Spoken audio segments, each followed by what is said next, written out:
21st Century Entrepreneurship with Martin Piskarik.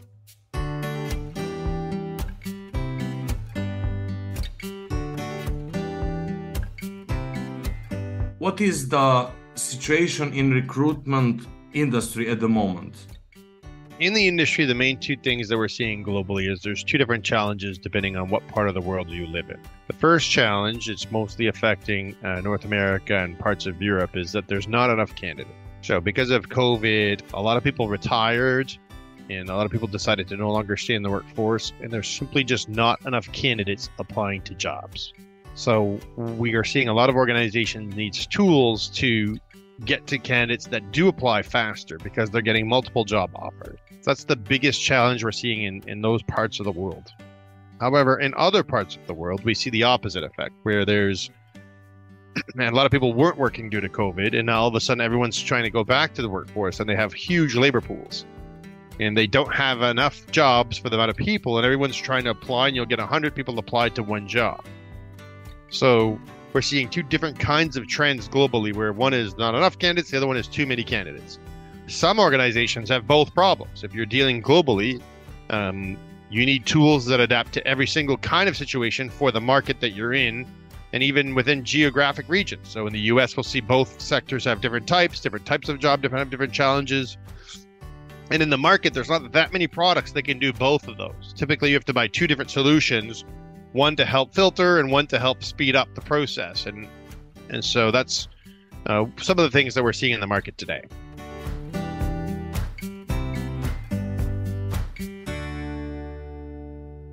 And I suppose your solution covers both sides of the coin.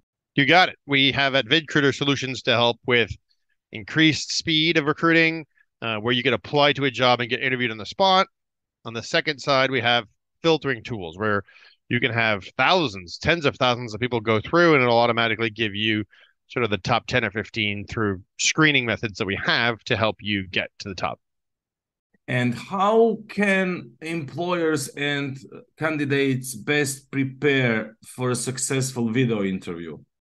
The one feedback I give people all the time when they ask me this question is, what should I do to prepare for a good interview? It's practice.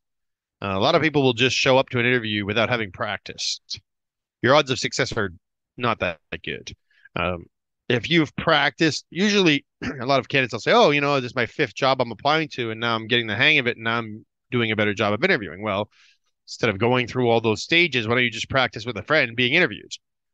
The number one thing that most people don't think of when doing an interview is they don't share everything.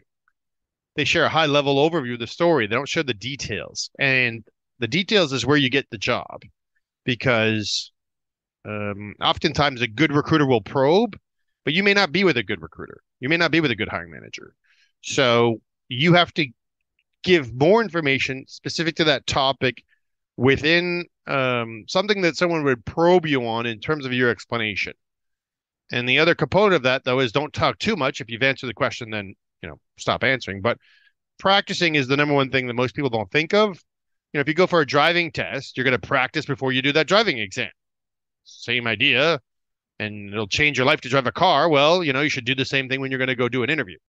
Vidcruiter has two video products, one that's like Zooms or Teams.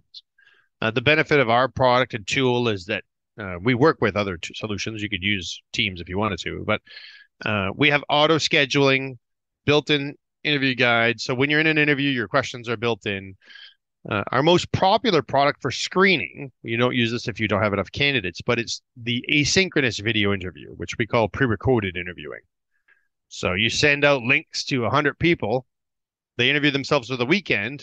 You come in on Monday morning and you just watch interviews of people who you want to meet with, and click a button, say, I want to meet with this person. That would be the intent. And you could ask like a sort of what we call a kick-out question or knockout question that's specific, or a filtering question. You just watch that question first. And as long as it's part of your requirements, then you may spend 30 seconds per person.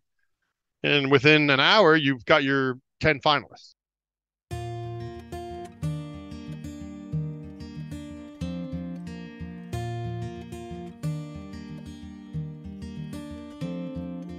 Is it a new technology?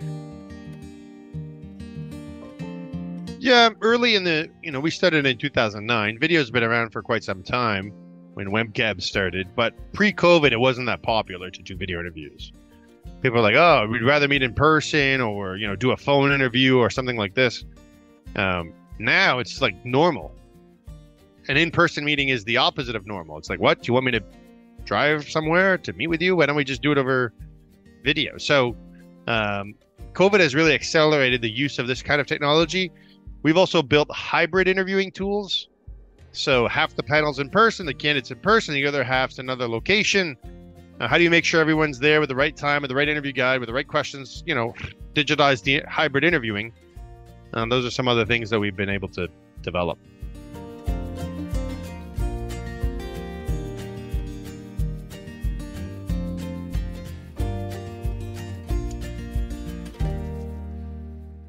Are there differences, by the way, between Generation X and older people?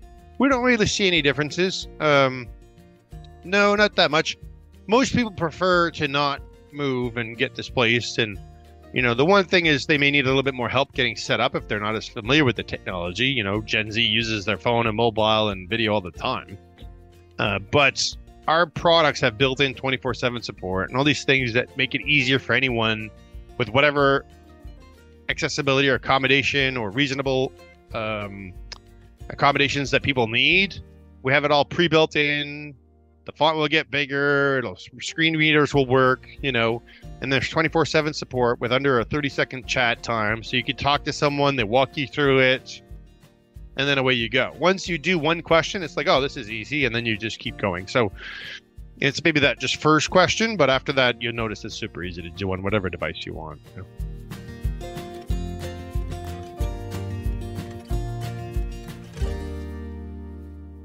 And how do you think removing bias from the interviewing process can improve hiring decisions? Yeah, so everyone has different biases that they're not aware of. They're called unconscious biases. So, maybe someone thinks that older people aren't as good with video, like just this kind of a bias is. So the idea is that our tools and what we're designing now is what's called a smart panel. So the idea is that how do you make sure that, if people have biases, that they're done in a way, or that we help the panels become more intelligent by training them on what to look for in interviews, what not to do. And that really comes through with the structured interview guide. The structured interview guide methodology, I don't know if you're familiar with it, but it's basically when you're interviewing someone, it tells you what to look for as a good answer. So it's sort of guiding you, say, oh, we're talking about customer service. Here's what to look for. Here's a good customer service answer, right? And, even if you interview customer service people your whole life, when you read one of these interview guides, it's like it helps. It's like, oh, I didn't, I always do this, but I didn't realize what I was looking for in a good answer. So these kind of things are what really helps interviewers.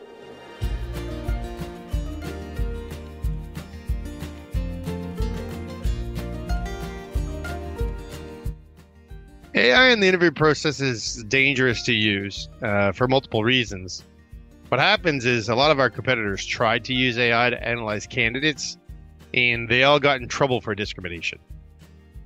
A lot of the AI or the text language processing tools, what they do is they'll analyze what was said, how they acted, what they reacted, how much time someone's talking, how much time another person's talking.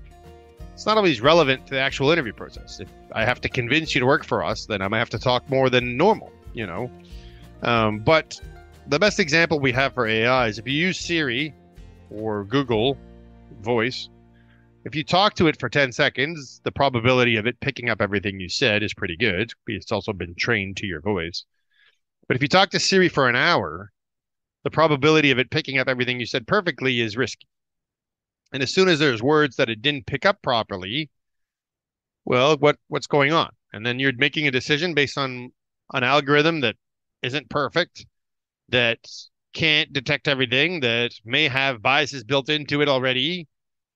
So the best way to mitigate against that is to have humans watch the interviews or be part of the panel, multiple humans, and ensure your panel is built in a fair way.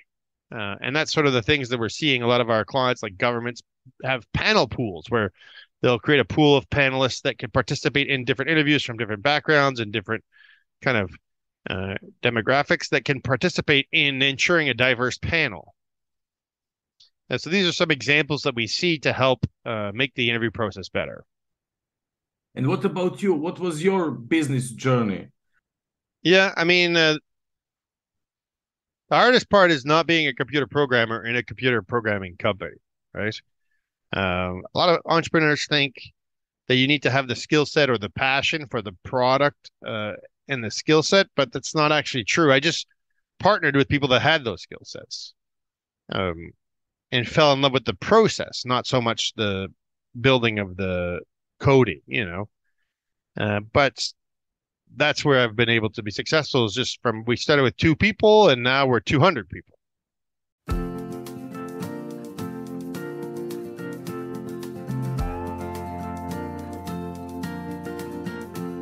For entrepreneurs' skill sets, it depends, right? There's certain entrepreneurs that have a skill set that can manage from 2 people to 2,000.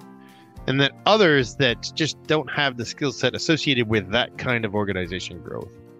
It's more of a personal journey from yourself as if you want to grow and develop into the skill set that you need to do that. Because one of the things that we joke around here every day is we're always doing something we've never done before. Now, I have mentors who are there to assist and guide me and my board of directors as well, but we're always pushing the agenda to the next level in our own personal development. So I've decided to take on that challenge to continue to grow myself in my role as I grow the business. And the one guiding factor that I've used to enable myself to continue to do that is hard work, so leading by example, and focusing on process, not people. And so as you grow, you can add other layers of processes within the organization. And if something's not working, there's a process that's missing. And generally a startup and at every scale, there's different levels of processes that you need to operate. And so if you focus on being a process builder, which is what I've done, which is what our product does, then you can scale up. And to my knowledge, there's no limit to how far you can go because you just keep fixing the problem from a different point of view, the root cause of the problem. In terms of process map or processing the organization, the book that I read that helped me sort of open my mind to this concept was a book called The Entrepreneur Myth, or E-Myth. And when you understand the concept of working in and working on the business, those are 2 different words that mean different things. So most entrepreneurs end up working in, not on. And if you always work a percentage of your work on your business, you will automatically become a good manager because that is the skill set that is needed to become a good manager and grow the operations. That would be the simplest way that I could describe how to be process-minded, is simply to work on. And one other thing that I recommend entrepreneurs do is to become attuned to when something is wrong, whether it's just a problem or is there a process that is needed that is broken or not in place yet. That is the one skill set that when you get for me now, it's a gut feeling. So I get this feeling that, something's wrong. Either there's the wrong person in this process or there's no process created. So if it's the wrong person, then that person needs to be fired. And yeah, as you grow up, that can be a little bit difficult.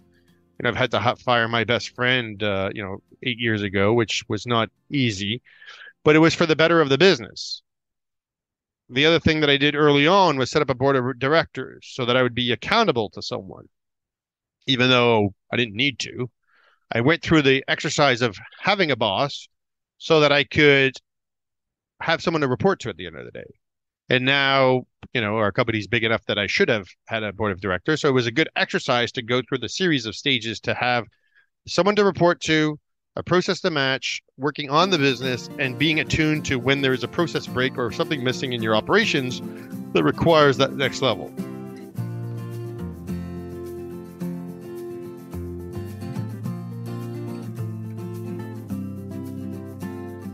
In terms of the gut feeling I get, it's more of if there's a problem, if there's an issue, if things aren't flowing properly. If someone comes to me and says, oh, this is broken, this isn't working, there's this issue, right? Anytime anyone talks to me at all, I look at how is this conversation happening and does it need to happen? And is there a way to make the organization smoother in terms of, the flow of information between people, the flow of information to me. How is that, or am I not getting enough information? Is there something missing in terms of data flow through? And the skill set needed for that is just to develop listening to your organization, basically. How do you manage everything that you do? So, I mean, it's a very successful, big organization. You started with just two of you. Now there are 200 plus employees. Do you have a specific daily routine? What's your mindset? Are you a positive, happy person? Yeah, I did a test of positivity and I scored off the charts to a point where I had to tone it down. I was too positive. So my going forward after that was to be optimistic with a dose of reality every day. Because if you're too optimistic, you'll just keep going and, run into a wall or something, which happened to me in a previous business, right? You're overly optimistic. You can't win if you're overly optimistic. You need both. You need to be able to balance those two. In terms of my daily routine, I get up and go to work and then go to bed. That's basically how it works. In my opinion, if you want to be successful, you have to outwork the average work hour or work week, I should say. I know people talk about work-life balance, but it's more about what is your goal? If your goal is work-life balance, you shouldn't be an entrepreneur. If your goal is to work 40 hours a week and work an average amount of hours, then you shouldn't be an entrepreneur. You should go teach school. They get 2 months off in the summer, 3 months off, depending on where you live. The dream of being able to work a 4-hour work week is not real. In my opinion, it's all about work as many hours as you humanly possibly can, because you're going to make so many mistakes that the only way that you'll be able to survive is if you work more than the amount of mistakes that you're going to make. And that would be one of the reasons that we're successful at Vidcruit, or that I'm successful, is that we outworked every single competitor. We outworked everyone who's ever, come through us with substantially less revenue and substantially less funding. We had competitors that had started 10 years before me and raised hundreds of millions. And now we're neck and neck with those companies, having 1/100th of the resources that they've had, just through sheer hard work to figure out, what would work, how to work that angle. And you get really, really good if you work that hard. The analogy that I always use, people always talk about, well, you got to work hard and this. If you see an Olympic athlete that's practicing and training for the Olympics, and whatever sport it is, let's say cycling or running, would you ever go to that Olympic athlete and say, hey, you're working too hard on your... You would never say that. You would congratulate them on all the hard work they've done because they're going to win an Olympic medal. However, when it's an entrepreneur working hard, oh, you should work less, work-life balance. What are you doing? You're wasting your life. It's like saying to an Olympic athlete that they're training too much. Doesn't make any sense. So, but if you compare the life and the commitment to that kind of a commitment, it's identical. That's the level of commitment that you need to have to win. And it depends what you want to win, but if you want to win at that level, that's the level of game that you're in. So now, not every business requires that level of dedication, but in software and the most competitive business in the world against the most funded people in the world, it's an Olympic sport. Beside commitment, what about engagement? The way that we've solved engagement at Vidcruit is that we made everyone owners of the business. And we treated them as owners, as shareholders, to participate in the greater benefit of the overall organization. So 80% of our shares are owned by employees and staff. 20% is owned by investors. And we have an extremely high engagement level. We do surveys and we have some of the highest in the world for our company. And it's simply by just giving shares to staff and treating them like owners and participating in conversations that they may not normally hear. So, this is our numbers. These are what we need to fix. This is where the problem is. Here's our revenue per employee. Here's our targets. We actually are doing a shareholder meeting with staff as an annual AGM for the stock option holders of Vidcruiter, so they are fully bought in and engaged into, winning this sports game that we're playing against other providers. We actually give them the hockey jersey. We use hockey here in Canada. as part of like the team. You're after a year, you get a hockey jersey. You're actually part of the team. You get shares, and we're playing hockey at an Olympic level against some of the top companies in the world. And that messaging with the jerseys and the overall theme is an engaging message. If your engagement in your company isn't working, your process for engagement is broken. Like you just gave me an example. I mean, no, we have a process in place, and I explained what my process was, right? It's just like if that's not working, your process is broken. That's as soon as you said, I was like, ding, that process is broken. Need to fix it.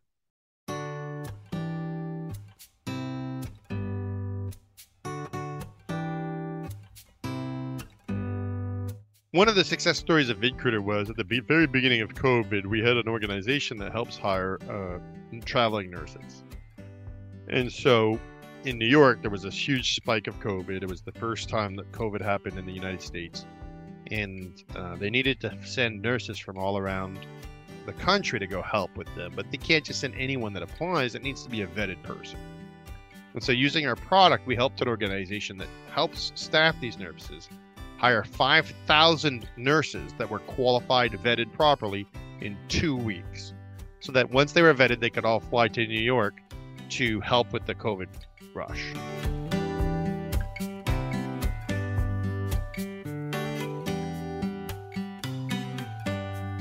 If anyone's ever interested in learning more about Vidcruiter, they could just go to vidcruiter.com. That stands for Video Recruiter stuck together, vidcruiter.com. And you'll see that we have hiring products, interviewing products, and all sorts of solutions to help anyone who has any recruiting challenges. 21st Century Entrepreneurship with Martin Piskarik.